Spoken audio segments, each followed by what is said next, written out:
Alam mo ba kung anong mga probinsya sa Pilipinas ang may pinakamaraming taong naghihirap? Hindi lang ito basta numero, may mga kwento sa likod ng bawat porsyento. Sa ilang parte ng Pilipinas, may mga batang nag-aaral ng walang kuryente, mga pamilyang kumakain ng isang beses lang sa isang araw, at mga lugar na hanggang ngayon ay hindi pa rin nakakaranas ng maayos na daan. Bago ang lahat, like mo na ito, mag-comment kung taga saan ka, at huwag kalimutang mag-subscribe para sa makabuluhang kwento ng ating bayan. Ito ang top 10 pinakamahirap na lugar sa Pilipinas base sa Philippines Statistics Authority or PSA. 2023 Full Year Official Poverty Statistics na nirelease ng mid-2024. Their official bases are: Number 1, percentage of people below the poverty threshold. Number 2, per region and the province. Number 3, it includes effects of inflation, calamities, and local conflict. Bago tayo magsimula, ano nga ba ang poverty incidence? Halimbawa, kung may 100,000 tao sa isang probinsya at may 40,000 sa kanila ang hindi kayang tustusan ang basic needs like food, shelter at iba pa, then poverty incidence is 40%. Hindi lang ito kung gaano sila karami in total, kundi ilang porsyento ang naghihirap. Hindi lang ito dahil wala silang trabaho, kundi pati sa kakulangan ng access sa edukasyon, serbisyong pangkalusugan, at oportunidad para umangat na. Simulan na natin ang listahan. Top 10. Eastern Samar ng Eastern Visayas. Ang estimated population nila ay 550,000 tao. May poverty incidence na mahigit 36%. Sa Eastern Samar, tila taon-taon may bagyong dumaraan. Madalas tamaan ang kanilang lugar ng bagyo dahil sa open location facing the Pacific Ocean. Kapag hindi binagyo, binabaha at apektado agad ang kabuhayan. Ang taniman, nalulunod. Ang kabuhayan sa pangingisda, nawawasak. Mahirap ding mapasok ng negosyo o tulong mula sa gobyerno ang lugar na ito sa kadahilila ng kulang ang transportasyon at kalsada. Malayo sila sa urban centers, mahirap and access sa edukasyon at sa trabaho. Pero sa kabila nito, ang mga waray ay kilala sa katatagan at hindi sumusuko. Alam nyo ba? Sa bayan ng Guiwan sa Eastern Samar, unang naglandfall ang mga Amerikano noong World War II taong 1944 ng Oktubre 17. Top 9. Davao Occidental ng Davao Region. Ang estimated population nila ay 320,000 tao. May poverty incidence na mahigit 37%. Isa sa mga pinakabagong probinsya ang Davao Occidental na na-establish lang noong 2013 kaya hindi pa nararamdaman ang progreso. Kulang pa ang kanilang infrastruktura at kulang din sa oportunidad. Kakaunti pa lang ang investments o trabaho kaya maraming umaasa lang sa basic livelihood. Pero ang maganda, dito makikita ang potensyal sa lupa, sa tao, sa kinabukasan. Ang Davao Occidental ay may hidden ecotourism gems like Balut Island at active volcanoes. Lumalaban ang mga ito para sa isang mas magandang bukas. Top 8. Northern Samar ng Eastern Visayas. Ang estimated population nila ay 670,000 tao. May poverty incidence na mahigit 38%. Mapuno, maburol at may mga baybaing tahimik. Pero kasama rin dito ang katahimikan ng progreso. Mahirap makarating ang tulong sa lugar nila at madalas naiiwan sa laylayan. Malayo sila sa kabihasnan, mahirap ang transportasyon at madalas ring tamaan ng kalamidad. Bundok-bundok at isla-isla ang setup kaya hirap sa access ang mga serbisyo. Ang kanilang lugar ay maaari sanang pagmulan ng agriculture-based economy pero kulang sa suporta gaya ng irigasyon, training o marketing. Alam nyo ba, dito matatagpuan ang Beery Rock Formations, natural wonders formed by waves and wind. Meron din silang rich oral history at kwento ng mga aswang at engkanto sa mga baryo nila. Top 7. Lanao del Sur ng BARMM or Bangsamoro. Ang estimated population nila ay 1,200,000 tao. May poverty incidence na mahigit 40%. Ang Marawi, kabisera ng Lanao del Sur, ay tinatawag na Islamic City of the Philippines. Matapos ang gulo sa Marawi, maraming pamilya ang nawalan ng tirahan at kabuhayan. Marami pa ring lugar dito ang hindi naaabot ng edukasyon at serbisyong medikal, lalo na sa liblib na lugar. Pero kahit pa ganoon ang kanilang pinagdaanan, sakuna at kaguluhan, ang mga Maranao ay muling bumabangon. Sa puso nila, nananatiling buhay ang diwa ng kapayapaan. Alam nyo ba? Lanao del Sur is the home of Lake Lanao, isa sa pinakamalaking lawa sa Pilipinas. Top 6. Zamboanga del Norte ng Zamboanga Peninsula. Ang estimated population nila ay 1,100,000 tao. May poverty incidence na mahigit 41%. Maganda ang kalikasan pero malayo sa sentro ng oportunidad.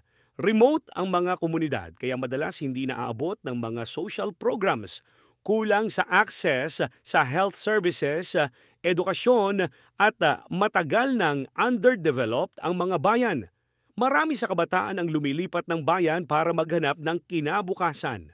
Ngunit sa bawat pag-alis, may naiwan ding pangarap para sa sariling bayan.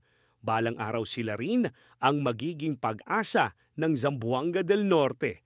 Kilala ang Zamboanga del Norte sa Dadacac Beach Resort at historical town na Dipolog, ang tinatawag na bottled sardines capital of the Philippines. Dito rin nakapunta si Dr. Jose Rizal noon bago siya ibinilanggo. Top 5. Sarangani ng Soc-Sargen. Ang estimated population nila ay 600,000 tao lamang pero poverty incidence sila na mahigit 42%. Marami sa mga naninirahan dito ay mula sa indigenous communities. May mga Manobo at Blaan tribes na may mga natatanging cultural practices. Tahimik ang mga bundok pero tahimik rin ang tulong mula sa gobyerno. Rural at mountainous ang terrain kaya hirap pa rin sa transportasyon. Ang Sarangani ay mayroon pa rin kakulangan ng access sa basic infrastructure tulad ng kalsada at ospital, lalo na sa mga liblib na komunidad. Dahil doon, nananatili silang nasa ibaba kahit may potensyal sa turismo at agrikultura. Top 4. Maguindanao del Sur at del Norte ng BARMM or Bangsamoro. Ang estimated population nila ay 1,400,000 tao. May poverty incidence sila na mahigit 44%.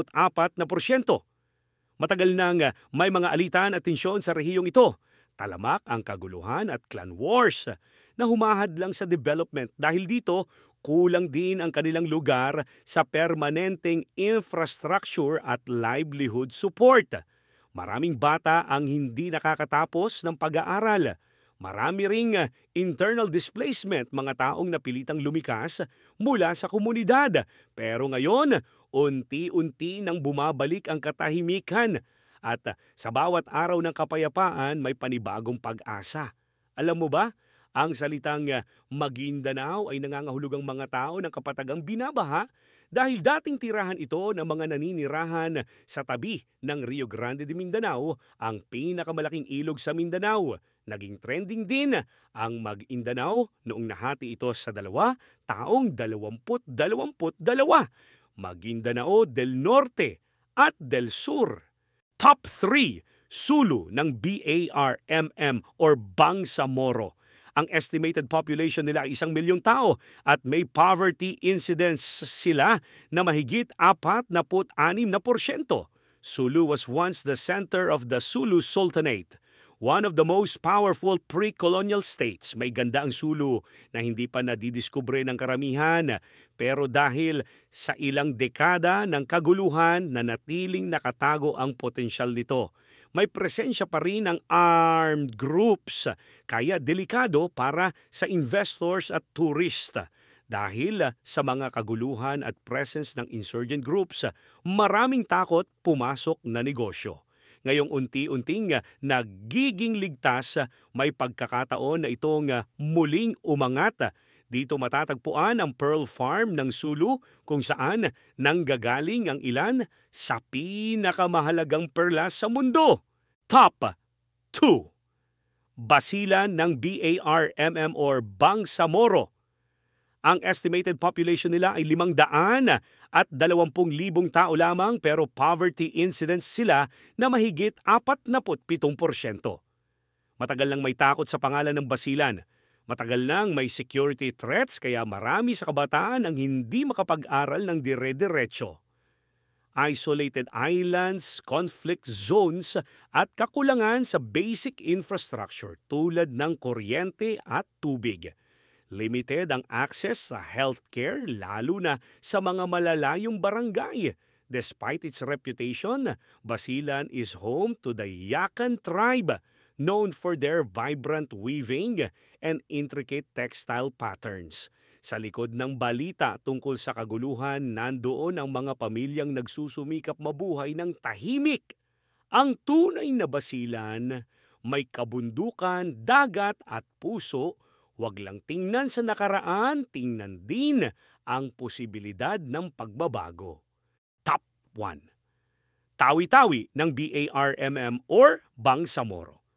Ang estimated population nila ay 440,000 tao lamang pero poverty incidence sila na mahigit 50%. Ang Tawi-Tawi ang tinaguriang pinakamahirap na probinsya sa buong Pilipinas. Bakit? Dahil sa sobrang layo nito mula sa mainland, kailangan mo pang bumiyahe ng barko o eroplano para lang makarating. Archipelago rin kasi ito. Ibig sabihin, magkakahiwalay na isla, kaya hirap mapasok ng negosyo, serbisyo at kahit edukasyon.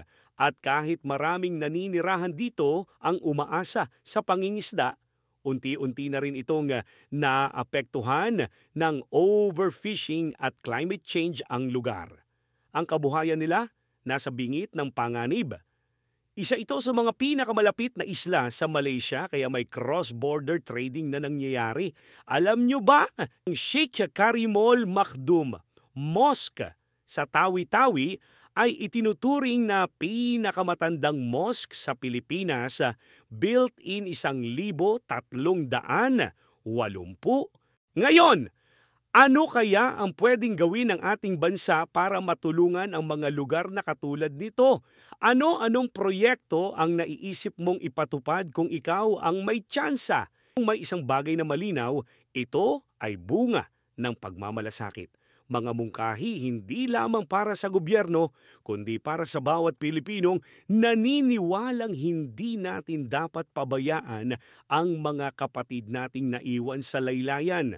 Dahil ang tunay na pag-unlad ay hindi lang sa mga syudad, kundi sa bawat sulok ng bansang mahal natin. Hindi lang ito basta listahan ng kahirapan, ito ay listahan ng mga bayang patuloy na lumalaban. Sa kabila ng hirap, may pag-asa. At ang tunay na pagbabago, nagsisimula sa pagkilala sa kanilang kwento.